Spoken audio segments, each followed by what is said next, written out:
ಹಲವಾರು ವರ್ಷ ಬಾಡಿಗೆ ಮನೆಯಲ್ಲಿಯೇ ವಾಸವಿದ್ದವರಿಗೆ ಗುಡ್ ನ್ಯೂಸ್ ನೀಡಿದ ಸರ್ಕಾರ. ಈ ವಿಡಿಯೋದಲ್ಲಿ ಇದರ ಕಂಪ್ಲೀಟ್ ಮಾಹಿತಿ ತಿಳಿಸಿಕೊಡುತ್ತೇವೆ. ವಿಡಿಯೋವನ್ನು ಕೊನೆವರೆಗೂ ನೋಡಿ ಮತ್ತು ಚಾನಲ್ಗೆ ಹೊಸಬರಾಗಿದ್ದರೆ ಸಬ್ಸ್ಕ್ರೈಬ್ ಆಗಿ ಬೆಲ್ ಐಕಾನ್ ಆನ್ ಮಾಡಿಕೊಳ್ಳಿ.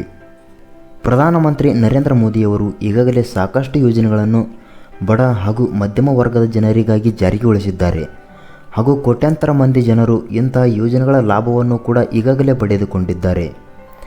ಇನ್ನು ನಮ್ಮ ದೇಶದಲ್ಲಿ ಸಾಕಷ್ಟು ಜನರು ಇವತ್ತಿಗೂ ಕೂಡ ಮನೆ ಇಲ್ಲದೆ ವಾಸಿಸುತ್ತಿದ್ದಾರೆ. ಇನ್ನು ಕೆಲವರು ಬಾಡಿಗೆ ಮನೆಯಲ್ಲಿ ವಾಸಿಸುತ್ತಿದ್ದಾರೆ.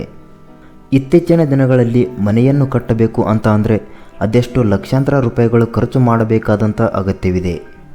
ಆದರೆ ಇದನ್ನೆಲ್ಲ ಗಮನಿಸಿರುವ ಪ್ರಧಾನಮಂತ್ರಿಯವರು ಪ್ರಧಾನಮಂತ್ರಿ ಆವಾಸ್ ಯೋಜನೆ ಅಡಿಯಲ್ಲಿ ಇಂತಹ ಬಾಡಿಗೆ ಮನೆಯಲ್ಲಿ ಇರುವಂಥ ಜನರಿಗೆ ಸ್ವಂತ ಮನೆಯನ್ನು ಹೊಂದಿಕೊಡುವ ಕನಸನ್ನು ನನಸು ಮಾಡೋದಕ್ಕೆ ಹೊರಟಿದ್ದಾರೆ. ಬನ್ನಿ ಇವತ್ತಿನ ಈ ವಿಡಿಯೋದ ಮೂಲಕ ಯೋಜನೆಯ ಬಗ್ಗೆ ಸಂಪೂರ್ಣ ಮಾಹಿತಿ ತಿಳಿಸಿಕೊಡುತ್ತೇವೆ. ವಿಡಿಯೋವನ್ನು ಕೊನೆಯವರೆಗೂ ನೋಡಿ. ಪ್ರಧಾನಮಂತ್ರಿ ಆವಾಸ್ ಯೋಜನೆ ಅಡಿಯಲ್ಲಿ ಬಡವರಿಗೆ ಮನೆ ಕಟ್ಟಿಕೊಡುವಂಥ ಯೋಜನೆಯ ಸಬ್ಸಿಡಿ ಹಣವನ್ನು ಇನ್ನಷ್ಟು ಹೆಚ್ಚಿಸುವಂಥ ಕೆಲಸವನ್ನು ಪ್ರಧಾನಮಂತ್ರಿಗಳು ಮಾಡುವಂಥ ಯೋಜನೆ ಹಾಕಿದ್ದಾರೆ ಎಂಬುದಾಗಿ ತಿಳಿದು ಬಂದಿದ್ದು, ತಮ್ಮದೇ ಆಗಿರುವಂಥ ಸ್ವಂತ ಮನೆಯನ್ನು ಕಟ್ಟಿಕೊಳ್ಳಬೇಕು ಎನ್ನುವಂಥ ಆಸೆಯನ್ನು ಹೊಂದಿರುವಂಥ ಜನರಿಗೆ ಇದು ಗುಡ್ ನ್ಯೂಸ್ ಅಂತಲೇ ಹೇಳಬಹುದು. ಇದರ ಇನ್ನಷ್ಟು ಮಾಹಿತಿ ತಿಳಿಯೋಣ ಬನ್ನಿ. ಖರೀದಿದಾರರಿಗೆ ಯಾವ ಮನೆ 35 ಲಕ್ಷ ರೂಪಾಯಿಗಳ ಮೌಲ್ಯ ಇರುತ್ತದೆಯೋ ಅಂಥವರಿಗೆ ಸಬ್ಸಿಡಿ ಲೋನ್ 30 ಲಕ್ಷ ರೂಪಾಯಿಗಳವರೆಗೆ ದೊರಕುತ್ತದೆ ಎಂಬುದಾಗಿ ಉದಾಹರಣೆಯ ರೂಪದಲ್ಲಿ ತಿಳಿದು ಬಂದಿದೆ. ಇನ್ನು 2024 ಹಾಗೂ 25ನೇ ಸಾಲಿನ ಬಜೆಟ್ ಮಂಡನೆ ಸಂದರ್ಭದಲ್ಲಿ ಕೂಡ ಆವಾಸ್ ಯೋಜನೆಗಾಗಿ 80,671 ಕೋಟಿ ರೂಪಾಯಿಗಳನ್ನು ಇದಕ್ಕಾಗಿ ಮೀಸಲಿಡಲಾಗಿದೆ.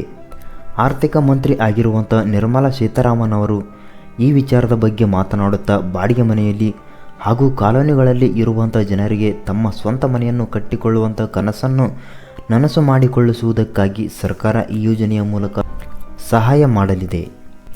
ಇನ್ನು 20 ವರ್ಷಗಳ ಈ ಲೋನ್ ಬಡ್ಡಿ ದರದಲ್ಲಿ ನೀವು 2,67,000 ರೂಪಾಯಿಗಳ ಉಳಿತಾಯವನ್ನು ಮಾಡಲಿದ್ದೀರಿ ಎಂಬುದಾಗಿ ಕೂಡ ತಿಳಿದು ಬಂದಿದೆ. ಯಾರಿಗೆಲ್ಲ ಸಿಗಲಿದೆ ಈ ಸಬ್ಸಿಡಿ? ಇದಕ್ಕಾಗಿ ನಿಮ್ಮ ಕುಟುಂಬದ ಯಾರ ಬಳಿ ಕೂಡ ಸ್ವಂತ ಮನೆ ಇರಬಾರದು ಅನ್ನೋದನ್ನು ಪ್ರಮುಖವಾಗಿ ಖಚಿತಪಡಿಸಿಕೊಳ್ಳಿ. ಆದ್ದರಿಂದ 12 ಲಕ್ಷ ರೂಪಾಯಿಗಳ ನಡುವಿನ ಲೋನ್ ಮೇಲೆ ಸಬ್ಸಿಡಿ 3ರಿಂದ 6.50% ಇದೆ. ಒಂದು ವೇಳೆ ನೀವು EWS ಕ್ಯಾಟಗರಿಯಿಂದ ಬರುವಂಥ ಜನರಾಗಿದ್ದರೆ ಆ ಸಂದರ್ಭದಲ್ಲಿ ವಾರ್ಷಿಕ ಆದಾಯ 3 ಲಕ್ಷ ರೂಪಾಯಿಗಳಿಗಿಂತ ಕಡಿಮೆ ಇರಬೇಕು. ಲೋನ್ಗೆ ಅರ್ಜಿ ಸಲ್ಲಿಸುವುದಕ್ಕೆ 18 ವರ್ಷವಾಗಿರಬೇಕು ಹಾಗೂ ಲೋನ್ ಹಣದ ಮೇಲೆ 3ರಿಂದ 6 ಲಕ್ಷ ರೂಪಾಯಿಗಳ ಮೇಲೆ ಸಬ್ಸಿಡಿ ಸಿಗುತ್ತದೆ. ಆದರೆ ಈಗ ಇದನ್ನು 18 ಲಕ್ಷ ರೂಪಾಯಿಗಳವರೆಗೆ ವಿಸ್ತರಿಸುವಂಥ ಯೋಜನೆ ಕೂಡ ನಡೆಯಲಿದೆ.